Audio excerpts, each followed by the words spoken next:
The cold metal of the locker door clangs shut, a hollow echo in the suddenly silent room. Mark Evans's hands tremor, not from exertion, but from a primal dread that has coiled in his gut for 9 agonizing months. He's standing in the utilitarian locker room at the Willow Creek Soccer Complex, the scent of stale sweat and cheap disinfectant a phantom reminder of happier times. It's July 2024, a sweltering summer afternoon eerily mirroring the crisp autumn day his daughter, Lily, vanished. He'd come back for a piece of borrowed team equipment, a painful pilgrimage to a place that had once symbolized joy and now felt like a tomb. Coach Reynolds' locker, usually secured, is ajar. Hesitantly, Mark pushes it open. No water bottle, no stray jersey, just secrets. Tucked into a cleverly concealed side panel, he finds them, small, sealed plastic bags, each holding a photograph. His breath catches. Candid shots of children, different teams, different ages, spanning years. And then, one bag, dated, showing Lily. From her first day on the U12 team to chillingly recent images, taken just days before she disappeared. Photos of her sleeping in the car, changing in the locker room.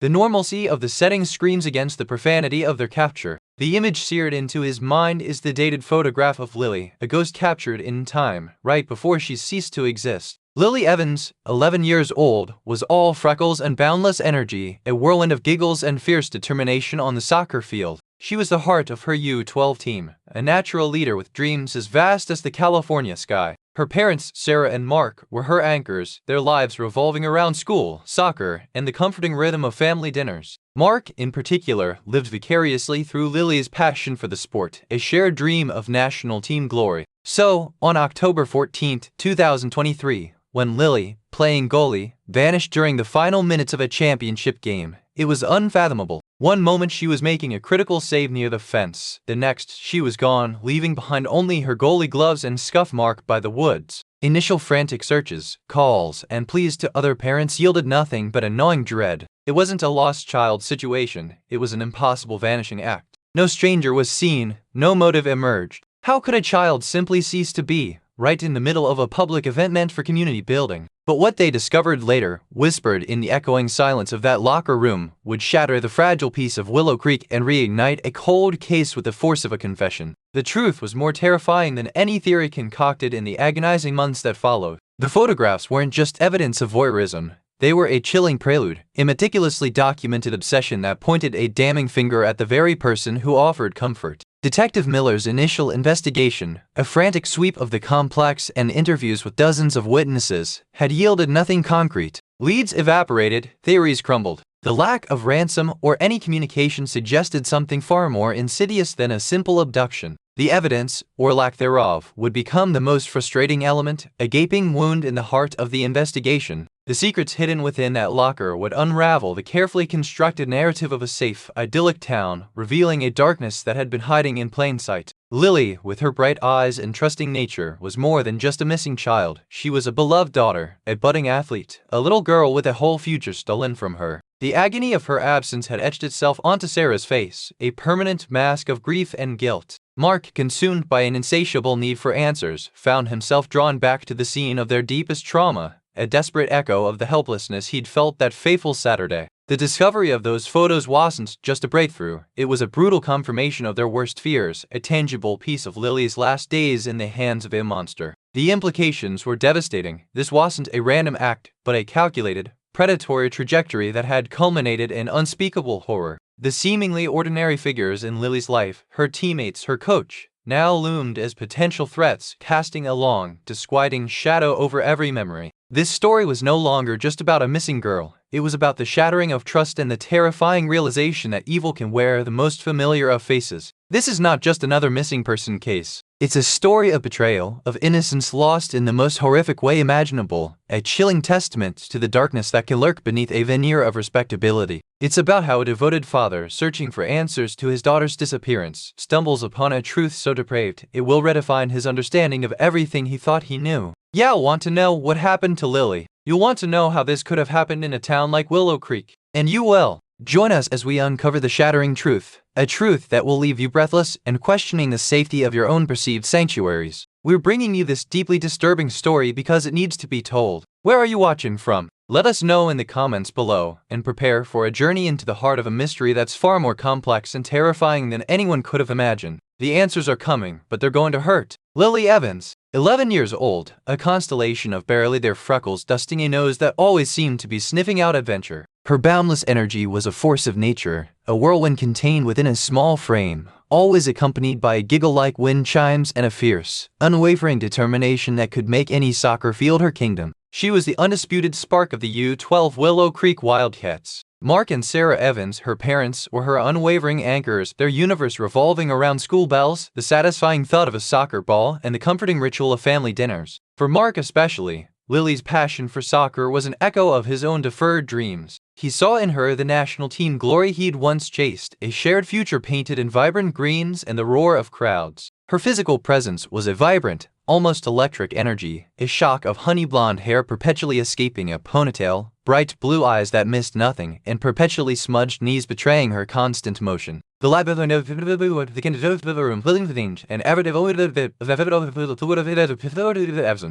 rhythm of Lily's life was as predictable as the sunrise. A brisk walk to Willow Creek Elementary, where Mrs. Gable, her third-grade teacher, often noted Lily's unusual focus during math, a rarity for her age. Then came soccer practice, a daily pilgrimage to the immaculate fields of the Willow Creek Sports Complex, where she'd usually be the first one on, eager to warm up, her bright pink cleats a blur against the freshly cut grass. Evenings were a structured symphony of homework, dinner, usually something Sarah lovingly prepared, like her famous chicken stir-fry, Lily's favorite, and then perhaps a chapter from a fantasy novel before bed. Mark's routine often involved tinkering in the garage, but he'd always make sure to watch Lily practice, his presence a silent, steady encouragement. He had a particular habit of checking the tire pressure on her bike every Sunday morning, a small ritual of care, just as he'd ensured her soccer balls were always properly inflated. Her most unique habit was her way of humming a made-up tune when she was concentrating, a soft, tuneless melody that Mark now desperately tried to recall. Lily's defining characteristic was her unwavering optimism, a belief in the inherent goodness of people that was both beautiful and, as Mark now knew with a gut-wrenching certainty, deeply vulnerable. She possessed an almost childlike faith in rules and fairness, a notion that adults would always protect and guide. Her parents often spoke of her fierce loyalty. If a teammate was upset, Lily was the first to offer a comforting hug or a shared snack. She just saw the best in everyone, Sarah had choked out to Detective Miller months ago, her voice raw with pain. Even when maybe they didn't deserve it. This inherent trust, her tendency to believe the best of everyone, no matter the circumstances, was perhaps her most shining and, tragically, most exploitable quality. Her eagerness to please, especially her father, fueled her dedication to soccer, a sport she declared her love for at age 6 after seeing a professional game on television, her eyes wide with awe.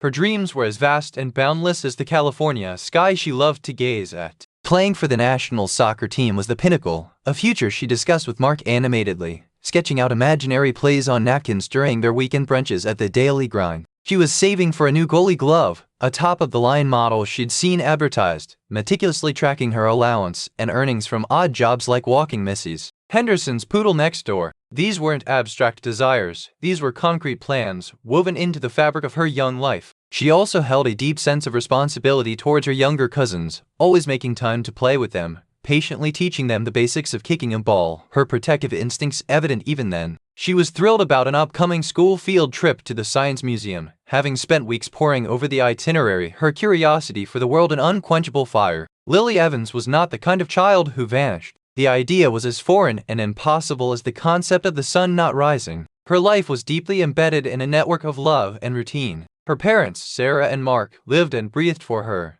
The thought of their life without her was a chasm too horrifying to contemplate. Her friendships on the team were deep and genuine, forged through sweat, shared victories, and the occasional tears of defeat. Coach Reynolds, a figure of authority and seemingly unwavering support, had always been an adult she trusted. There was no hint of discontent, no whisper of rebellion, no hidden anxieties that might suggest a desire to escape. Lily was tethered to her life by the strongest of threads, the unwavering love of her parents, the joyful camaraderie of her teammates, and the bright, unblemished promise of her own future. Her disappearance, therefore, wasn't just a missing child case. It was an unraveling of everything Mark and Sarah understood about safety, trust, and the very fabric of their world. Willow Creek was less a town and more a curated landscape, a meticulously maintained testament to suburban aspiration. The heart of this Eden was its sprawling sports complex, a patchwork of emerald fields bordered by manicured hedges and the gentle undulation of manicured parkland. Maplewood Drive, the main artery, snaked through neighborhoods where sprawling colonial homes sat behind pristine white fences, their lawns testament to hours of diligent upkeep. Kids learned to ride bikes on quiet cul-de-sacs, their shouts a constant counterpoint to the distant whir of sprinklers. The complex itself, with its gleaming aluminum bleachers and immaculately painted goalposts, felt like the nexus of this orderly world. The air, even in late autumn, carried the faint, sweet scent of chrysanthemums from the local garden center, and within the complex's vicinity, the lingering aroma of freshly cut grass mingled with the ever-present, subtle tang of chlorine from the distant public pool. It was a place designed for aspiration, for healthy competition, for the idyllic cultivation of youth, a place where the ground itself seemed to embody safety. October 2023 painted Willow Creek in hues of amber and gold, the California sun softened by the encroaching chill. The social fabric of the town was tightly woven around its youth, particularly its athletic programs. The Willow Creek Wildcats, Lily's U12 soccer team, were more than just a group of kids. They were a microcosm of the town's collective pride. Parents, many of them professionals who had moved to Willow Creek for its top-tier schools and family-friendly environment, were deeply invested. Saturdays were sacred, dedicated to games, carpools, and post-match picnics. Technology was readily available, smartphones were ubiquitous, social media a constant hum, but the prevailing sentiment was one of face-to-face community engagement. Local news, when it was the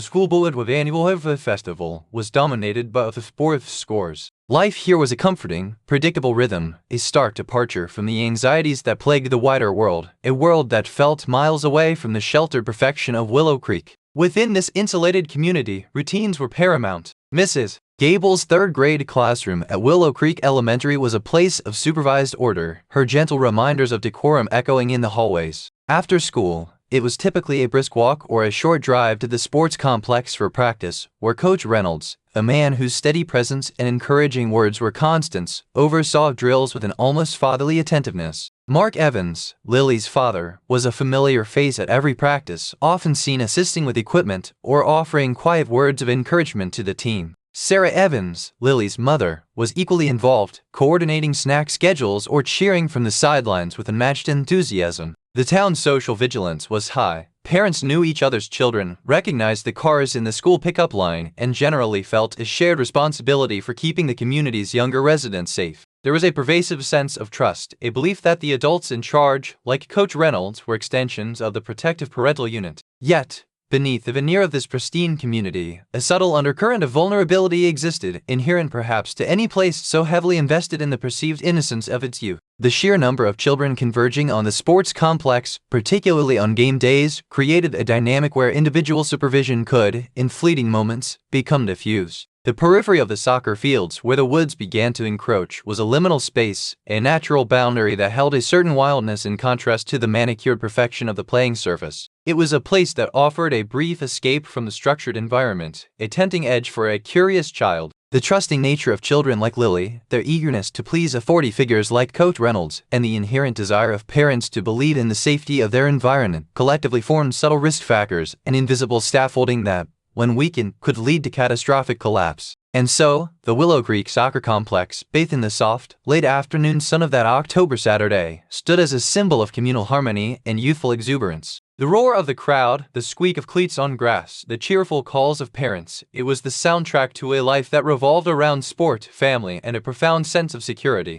Coach Reynolds, a respected figure, was part of this comforting tableau. Lily Evans, her mind brimming with dreams of national teams and animated by the thrill of the game, was a vibrant part of this picture, a child perfectly at home in this idyllic setting. The air itself seemed to hum with predictability, with the promise of another well-managed afternoon, a routine so ingrained it felt immutable. The stage was set, the actors in their familiar roles, all unaware that this meticulously constructed world was about to shatter, its innocence irrevocably lost. The soft California sun, still low in the July sky, filtered through the blinds as Mark Evans stirred. It was 6:17 a.m., and the usual quiet hum of the house was punctuated by the whirring of sprinklers outside. Downstairs, he knew Sarah would already be awake, the faint clatter of the coffee maker a familiar prelude to her day. He swung his legs out of bed, the rough texture of the carpet a grounding sensation. 9 months. 9 agonizing months since Lily, his Lily, had been a fixture in this house, her laughter echoing through these halls. Today, he was just going back to the complex, a painful pilgrimage, to return a borrowed bag.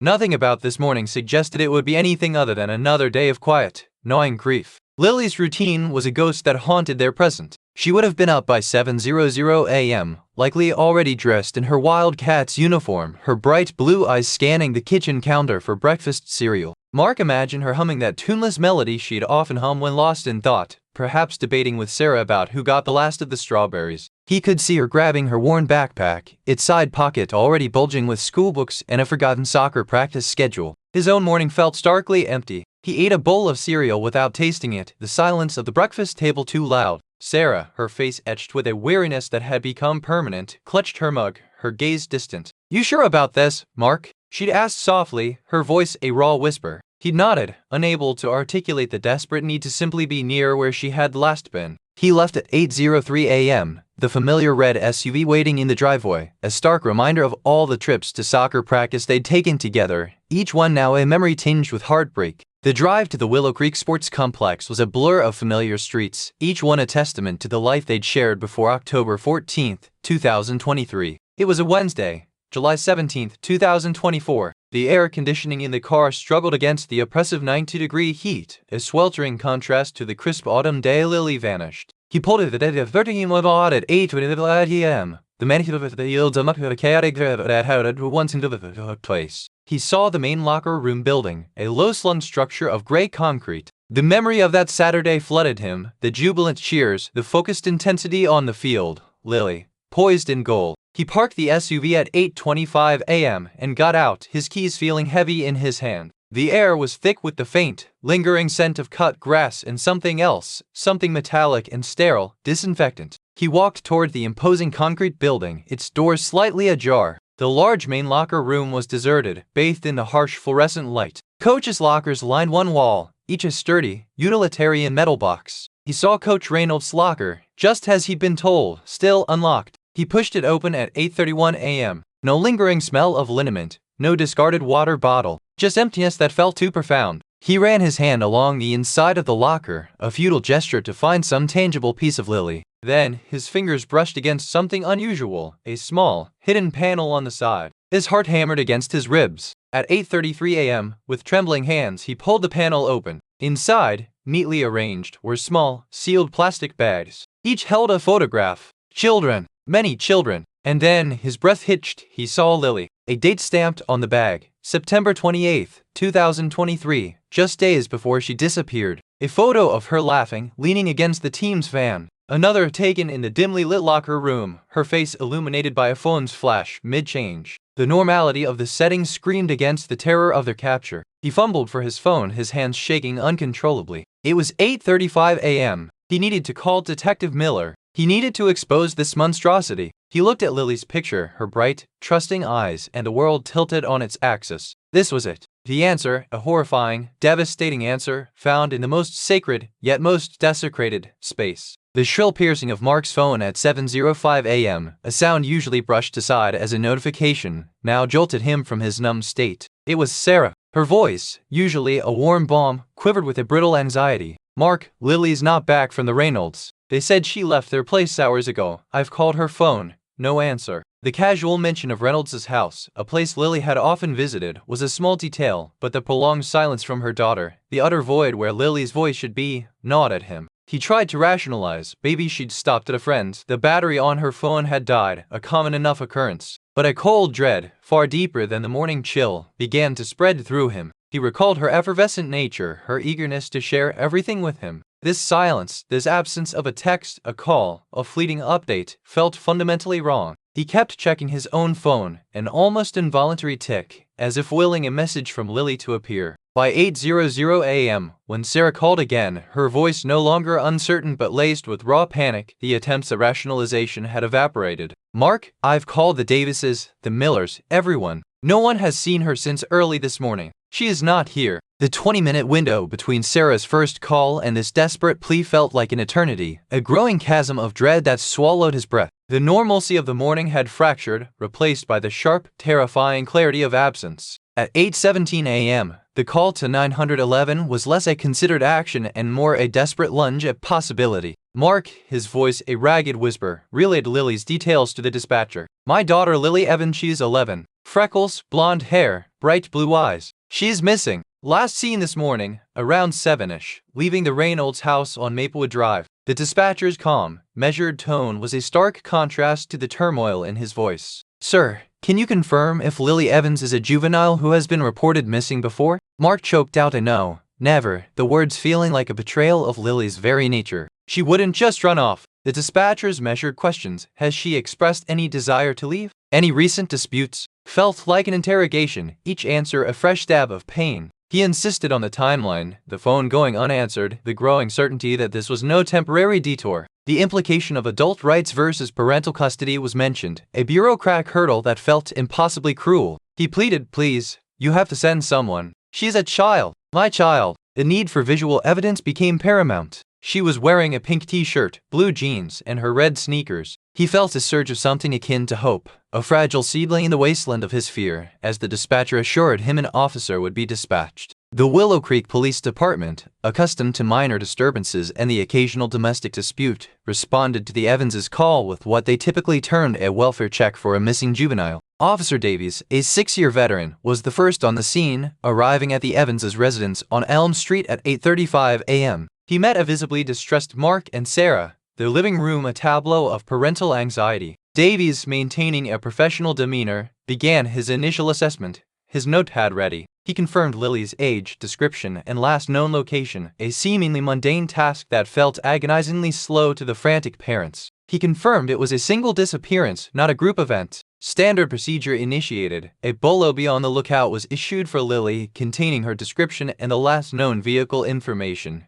Though Lily had been walking when last seen about to leave the Reynolds' house. Davies conducted preliminary interviews with Mark and Sarah, meticulously detailing Lily's routines, her friends, and any potential stressors in her life. Initial theories, the bedrock of any missing person investigation, were formed rapidly: runaway, accidental injury, or abduction. Given Lily's age and nature, abduction, while statistically less probable, immediately entered the higher priority bracket as the worst-case scenario. Patrol cars were dispatched to canvass Lily's known routes and hangouts, including the vicinity of the Reynolds' home and the sprawling Willow Creek Sports Complex, Lily's sanctuary. The first 48 hours were a blur of frantic activity punctuated by gnawing silence. Officer Davies worked tirelessly, interviewing neighbors, Lily's classmates, and crucially, Kevin and Brenda Reynolds, Lily's teenage parents and their apparent hosts. The Reynolds' account offered no concrete leads. Lily had left their house around 7:00 a.m., waving goodbye as she headed in the direction of her own home. The absence of any definitive evidence, no dropped personal item,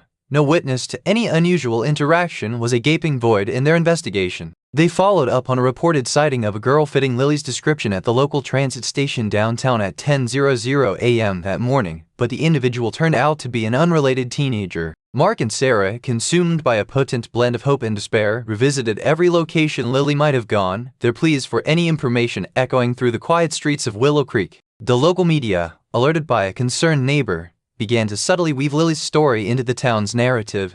Though without concrete developments, the initial reports were cautious, focusing on the family's relief efforts rather than any foul play. The clock was ticking, a relentless reminder that the window for recovery was rapidly closing, and the chilling statistic that a child not found within 72 hours faced significantly lower chances of survival began to loom large in Davies' mind. As the third day dawned, the initial surge of police activity began to plateau against the stark reality of no progress. Officer Davies presented his findings to Captain Ivaristova, his superior, highlighting the lack of tangible leads and the frustrating inability to establish a solid timeline beyond Lily leaving the Reynolds' residence. The runaway theory was losing traction due to Lily's well-documented attachment to her family and her predictable nature. The possibility of an accident seemed increasingly unlikely given the extensive, albeit preliminary, searches of her immediate surroundings. This left abduction as the most chilling, yet unconfirmed, possibility. But without any demands or even a confirmed sighting of an abduction, it remained a terrifying conjecture.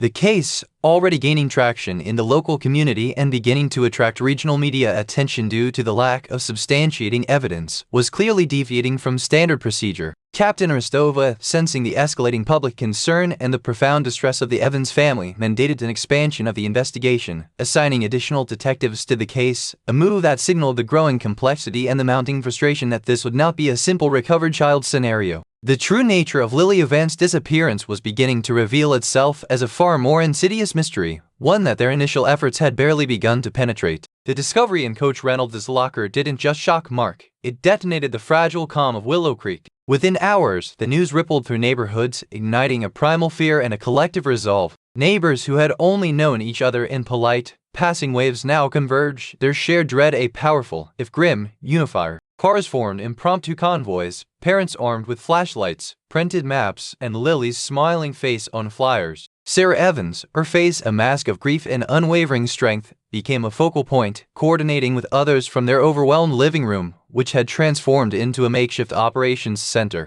The community's inherent trust in its institutions had been shattered, and so they turned to each other. Every friend of Lily's, every parent who had ever shared a field or a carpool with the Evanses, felt personally recruited. From the local church hall, volunteers, organized by pre-existing neighborhood watch groups and soccer parent committees, began meticulously mapping the town and the surrounding wilderness. Cyclists, accustomed to the winding trails of the nearby hills, volunteered for rapid reconnaissance, while divers and boating enthusiasts prepared to scour the local reservoirs and riverbanks. This wasn't just a search, it was a town's desperate, unified plea for answers, a visible manifestation of their collective trauma. As the civilian efforts surged, the official response escalated dramatically to match the unfolding crisis. Detective Miller, pulling strings and leveraging connections, saw resources pour into Willow Creek. Helicopters, equipped with thermal imaging, began to scour the rolling hills and dense woodlands that bordered the soccer complex, their amplified rotor wash a constant, urgent hum. K-9 units, trained for scent detection, were deployed along Lily's presumed route to and from the complex, their handlers meticulously following every faint trail.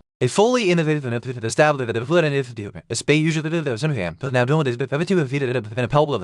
law enforcement officers from neighboring counties arrived, swelling the ranks, establishing a coordinated grid search that systematically swept outwards from the last known point of Lily's disappearance. Drones hovered overhead, capturing high-resolution imagery of potential hiding spots and dense foliage. A joint task force was formed, bringing together local police, county sheriffs, state investigators, and even federal missing persons specialists, all working under Miller's increasingly strained direction. The initial wave of volunteer and official searches yielded a heartbreaking series of near misses and tantalizing dead ends that served only to amplify the community's desperation. A child's pink hair clip, discovered snagged on a bush deep in the woods bordering the soccer fields, sent a jolt of adrenaline through the search teams. Hope surged, only to be crushed when a heartbroken Sarah Evans confirmed it wasn't Lily's. Later, a grainy security camera footage from a convenience store miles away showed a girl resembling Lily, her face partially obscured, buying a soda. The relief was almost unbearable, but further analysis and witness interviews quickly debunked the sighting.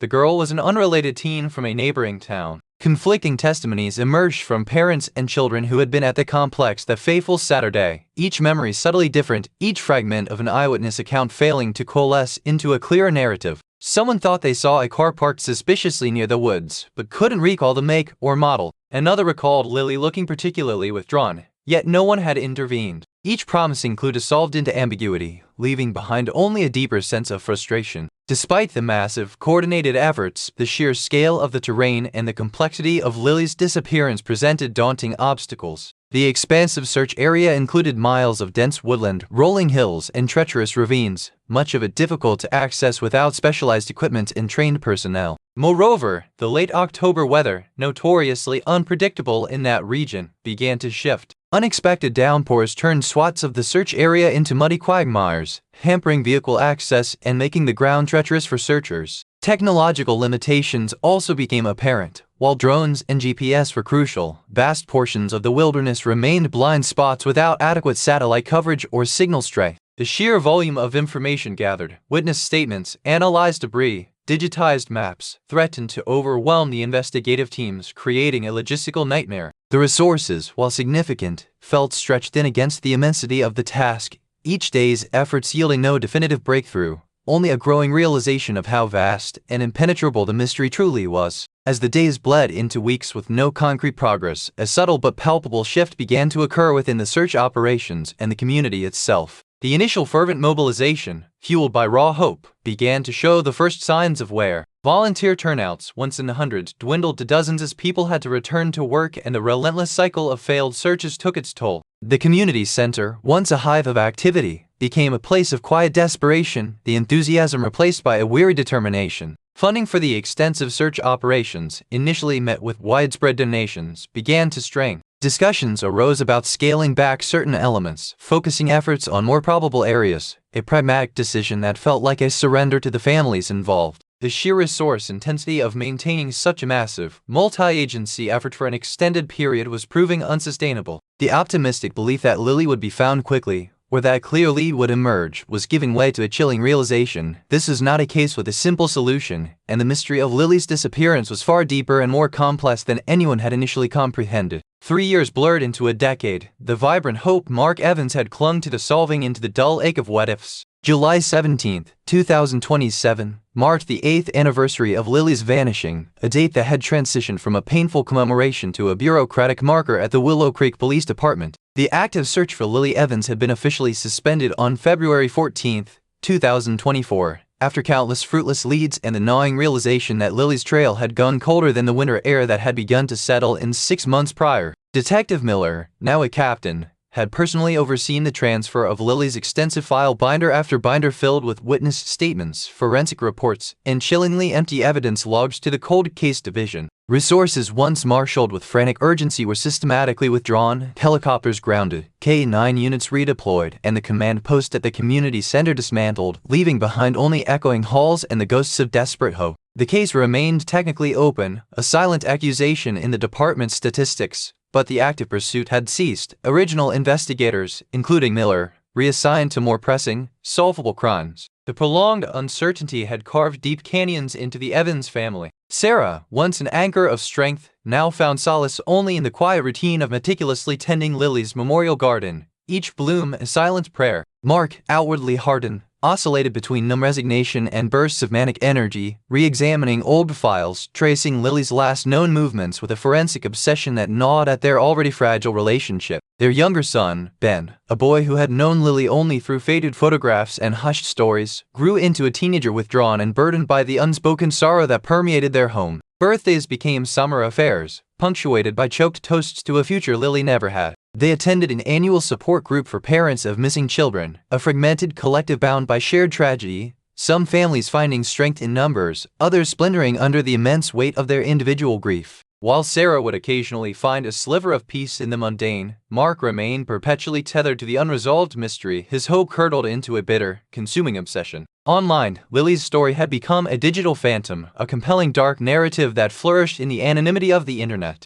Dedicated forums buzzed with theories ranging from Lily being alive in witness protection, to a shadowy government conspiracy, to the outlandish that she had somehow been abducted by aliens. Amateur sleuths, fueled by true crime podcasts and documentaries that had inevitably emerged, dissected every scrap of publicly available information about Willow Creek and the surrounding wilderness. A popular podcast, Echoes of Willow Creek, meticulously detailed the timeline, the investigators' frustrations, and the community's initial panic, often speculating wildly about Coach Reynolds' potential involvement long before any concrete evidence surfaced. The advances, initially grateful for the attention, found themselves increasingly besieged by intrusive speculation and hurtful theories, forcing them to retreat further from the public eye, a painful paradox of craving answers while guarding their privacy. Fueled by this simmering desperation, Mark, alongside a few other families grappling with stalled cases, pooled their dwindling resources to hire private investigators. They consulted psychics who offered vague pronouncements about water crossings and coded messages, and even paramilitary theorists who conducted unauthorized, dangerous expeditions into the woods bordering the soccer complex, often necessitating rescue operations themselves. Each new consultation,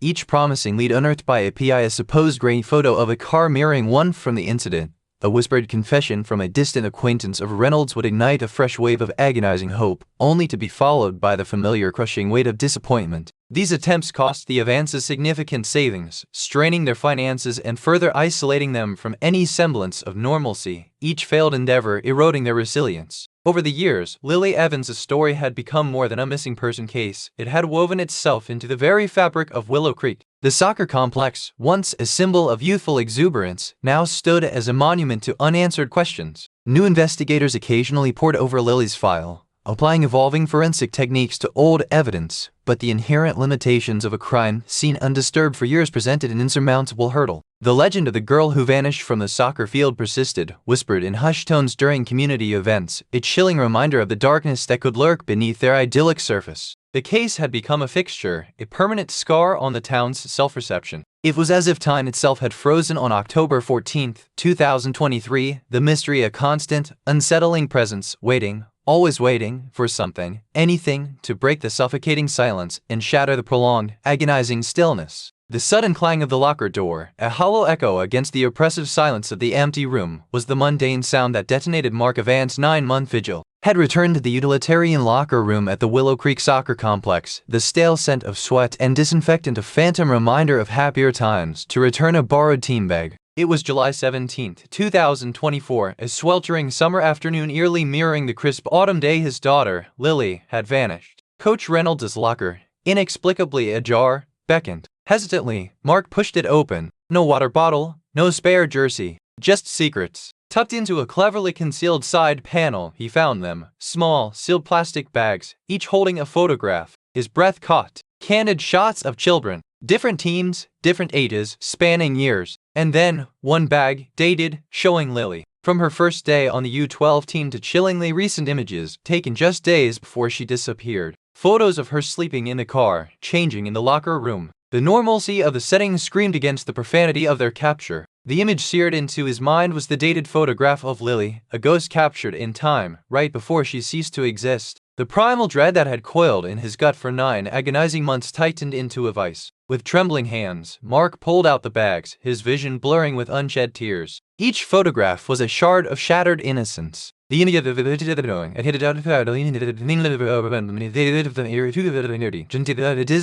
Another, taken in the dimly lit locker room, her face illuminated by a phone's flash, caught mid-change, her bright eyes wide with youthful vulnerability. The sheer ordinariness of the settings, a car interior, a changing room, was a grotesque juxtaposition against the undeniable violation of their capture. The photographs weren't just evidence. They were a meticulously documented obsession that pointed a damning finger straight at the very man who had offered them comfort. He fumbled for his phone, his fingers numb with shock. It was 8:35 a.m. He needed to call Detective Miller. He looked at Lily's picture, her bright, trusting eyes, and the world tilted on its axis. The realization hit him with the force of a physical blow. This wasn't a random act, but a calculated, predatory trajectory that had culminated in unspeakable horror. A shudder racked his body, the ramifications of Reynolds' actions a horrifying labyrinth opening before him. The shrill piercing of Mark's phone at 7:05 a.m. that same morning, a sound usually brushed aside as a notification, had jolted him from his numb state. It was Sarah. Her voice, usually a warm balm, quivered with a brittle anxiety. "Mark, Lily's not back from the Reynoldses. They said she left their place hours ago. I've called her phone, no answer." The casual mention of Reynolds' house, a place Lily had often visited, was a small detail, but the prolonged silence from her daughter gnawed at him.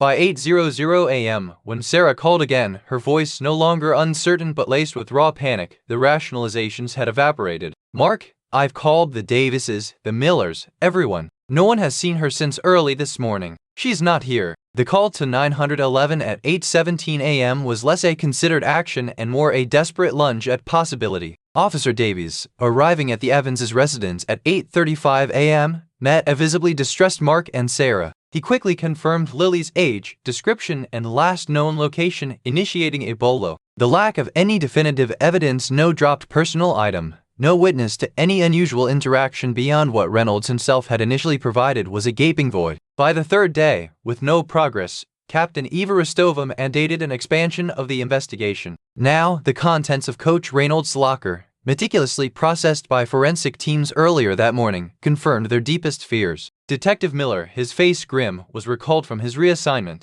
The locker, once opened by a grieving father, was now the epicenter of a renewed and far more terrifying investigation. Captain Miller, his face etched with the familiar weariness of a decade dealing with the worst of humanity, reconvened his core team at 10:00 a.m. The files for Lily Evans' disappearance, dormant in the cold case division for 9 months, were reactivated and spread across the conference room table. The photos from Reynolds' locker, Lily's candid moments, her youthful innocence captured in stark detail, alongside similar images of other children, were the graphic evidence that shattered any lingering doubt. "This changes everything," Miller stated, his voice a low growl. Reynolds wasn't just a coach, he was a predator. And these photos, he gestured to Lily's image, these prove he was grooming her. The timeline of these photos leading right up to her disappearance is irrefutable. A team of specialists was immediately dispatched to Reynolds' upstate cabin, a location previously thought to be just a recreational property, now deemed a potential crime scene. The U12 soccer complex was entirely re-examined, every inch of its grounds, every locker, every hidden space, scrutinized with a new, terrifying purpose. The initial theories of a random abduction or runaway child were incinerated. The truth was far more insidious and personal. The call to Sarah Evans came at 11:30 a.m. Mark was by her side, the sterile office phone a stark contrast to the chaotic hope and terror that warred within him. As Detective Miller relayed the discovery, the words were a brutal testament to the darkness that had hidden in plain sight. Sarah's initial shock morphed into a raw, guttural cry, a sound of grief reignited, amplified by unimaginable horror. The news rippled through Willow Creek like wildfire. Neighbors who had once offered quiet sympathy now spoke in hushed, fearful tones. The community, already scarred, braced for the chilling implications of Reynolds' true nature.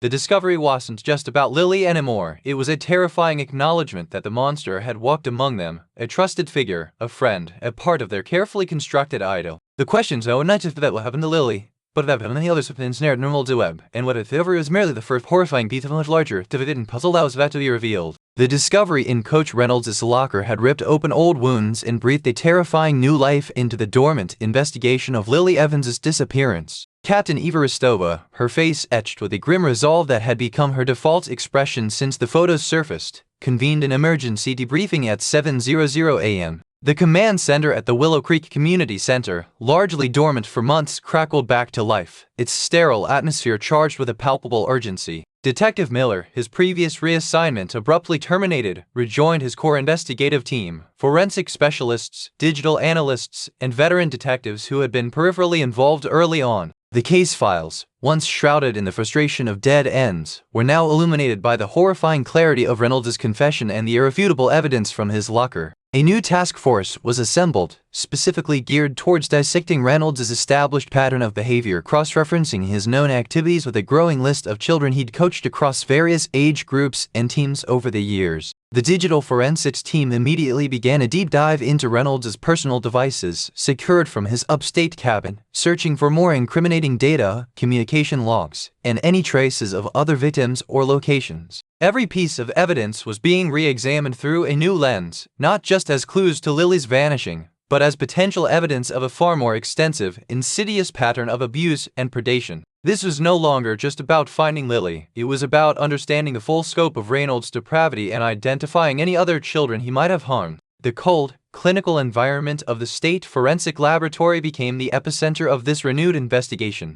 The photos from Reynolds' locker, once a source of pure horror, were now meticulously analyzed. DNA swabs taken from within the locker itself, from the plastic bags, and from the photographs themselves were compared against samples from other children who had come forward after news of Reynolds' confession broke. Lily's DNA was present on a number of the images, particularly those taken in the days leading up to her disappearance, confirming her presence in terror in her final moments. Crucially, alongside Lily's DNA, trace amounts of DNA from a handful of other children, many of whom had been players on teams Reynolds coached in adjacent towns or in previous years, were identified. The temporal analysis of the images provided a chilling logbook of Reynolds' predatory timeline. Photographs of other children, some dating back over a decade, were sequenced, revealing a consistent pattern of grooming tactics, surveillance, and eventual victimization. Fingerprint analysis matched Reynolds' to nearly all the suspect photographs, and further fingerprint comparisons to a registry of children indicated that at least 5 other individuals, previously considered unrelated missing persons cases from the broader region,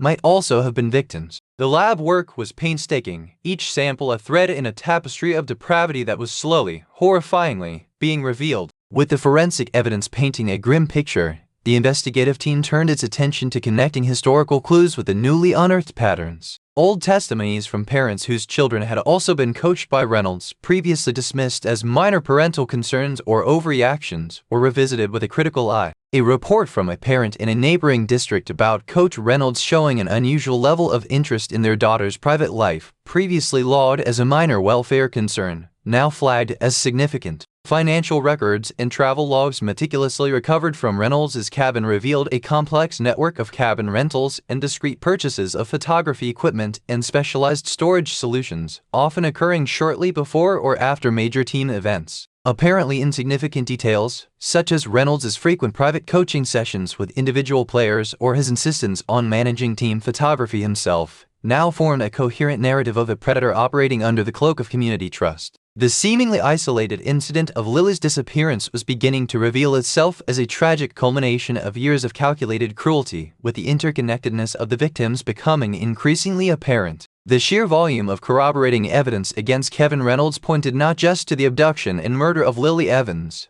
but to a pattern of child sexual abuse and predation that spanned over a decade. DNA analyses, consistent with familial relationships, are currently being conducted to confirm the tentative connections to other children identified through the forensic examination of the photographs. Witness statements, once considered unreliable or inconsequential, are being re-interviewed, revealing previously unarticulated fears or observations about Reynolds' unsettling behavior. The investigation has moved beyond the initial scope of Lily's case to encompass a broader inquiry into potential serial offenses. The motive, as deduced from Reynolds' confession and the nature of the photographic evidence, was rooted in a deep-seated perverse obsession fueled by a desire for control and gratification, culminating in violence when his meticulous planning encountered an unforeseen opportunity or when he felt the risk of exposure grew too great. The meticulous piecing together of Reynolds' crimes, from the earliest unearthed photograph to the final, coerced images, has provided investigators with a comprehensive understanding of his modus operandi. The task force has now meticulously documented the timeline and nature of his offenses, establishing a clear pattern of grooming, surveillance, and ultimate victimization. While Reynolds has provided a confession for Lily's murder, interrogations are ongoing to elicit further details regarding other potential victims and the full extent of his criminal activities. The focus now shifts to the painstaking process of identifying and directly contacting the families of the other children whose DNA or identifying details were found in Reynolds' possession, a delicate and emotionally fraught undertaking. Security protocols around youth facilities are being revisited with renewed intensity across the state, and preliminary discussions are underway with state and federal agencies regarding how to best present this complex case to the public and the legal system. The team is prepared, they have the truth, the damning evidence, and now they must prepare to deliver the devastating consequences of that truth to those who have waited so long for answers. The final revelation is imminent. The sterile air of the interrogation room hung heavy, a stark contrast to the vibrant life Lily Evans had so brutally been denied. Captain Eva Rostova stood before Coach Reynolds, a man stripped of his respected facade, now a figure of pure, distilled depravity. The evidence, meticulously gathered and irrefutable, lay displayed on the table. Lily's final photograph, her eyes wide with a terror that echoed through the room, surrounded by damning images of at least 5 other children, their innocence captured and corrupted over a decade. Reynolds, his confession already documented regarding Lily's abduction and murder, sat impassive, the weight of his crimes finally pressing down. Rostova's gaze was unwavering as she confirmed the DNA analysis, the timeline of photographs, and the recovered items from his cabins. The truth, in its chilling entirety, was laid bare. Reynolds was not just a coach, but a serial predator whose obsession had culminated in unimaginable horror. The precinct buzzed with finality. The case that had consumed the town and torn at the Evans family for so long was definitively closed. Detective Miller, his voice softened by a shared sorrow, delivered the news to Mark and Sarah Evans at their home amidst Lily's memorial garden. He spoke with quiet precision, confirming Lily's fate, detailing Reynolds' confession, and presenting the evidence that confirmed their daughter's suffering and her murderer's long, hidden reign of terror. Sarah, her face a landscape of perpetual grief, found a new kind of pain in the confirmation of Lily's final moments, yet, paradoxically, a sliver of peace in knowing her daughter had not simply vanished. Mark, his stoic resolve finally cracking, let out a ragged sob, a sound of profound loss mixed with a desperate, aching relief that the unknown was finally, irrevocably, known. The terror of the unknown had been replaced by the stark, devastating reality of the truth, a truth that offered no true comfort, only the end of agonizing uncertainty. In the wake of Reynolds' conviction, a life sentence pronounced with a jury's swift condemnation, Willow Creek began the arduous process of confronting its shattered innocence. Support groups, once focused on the agonizing unknown of Lily's disappearance, transformed into forums for healing and shared trauma, connecting families whose children had also been touched by Reynolds' depravity without their initial knowledge. The soccer complex underwent a stringent overhaul with enhanced security, mandatory background checks for all staff and volunteers, and a visible presence of community liaisons trained to identify potential risks. Reynolds' meticulously curated image crumbled, leaving a void in the community that was slowly filled with a shared resolve to protect its children and a collective, somber acknowledgement of how easily darkness can infiltrate the most idyllic settings. The legal system, responding to the systemic failures that allowed Reynolds to operate unchecked for so long, initiated broader reviews of child welfare protocols across multiple jurisdictions. Lily Evans's name, once a symbol of an inexplicable void, became an enduring legacy of resilience and a catalyst for change. The Lily Evans Foundation, established by Mark and Sarah, tirelessly advocated for child protection laws and provided resources for victims of abuse, transforming their unimaginable pain into a powerful force for good. The annual Lily's Lights Memorial Walk, held every October, brought the community together, not just to remember Lily, but to reaffirm their commitment to each other and to vigilant safeguarding. The case served as a stark, enduring reminder that trust, while vital, must be coupled with discernment and a willingness to acknowledge uncomfortable truths. For Mark and Sarah, healing was not a forgetting, but a profound integration of their grief into a life dedicated to ensuring no other child would suffer the same fate. Their enduring love for Lily a guiding light against the shadows. The story of Lily Evans, the girl who vanished from a soccer field, and the dark truth unearthed years later, is a testament to the enduring human spirit's need for answers, even when those answers bring profound pain. It reinforces the universal truth that even in seemingly safe havens, vigilance and empathy are our most powerful defenses. The search for truth, however agonizing, is always worth undertaking, for it is in knowing, not ignorance, that we find the strength to heal, to rebuild, and to ensure that the light of remembrance shines brighter than the darkness of loss. Like this video and subscribe to our channel for more true crime stories.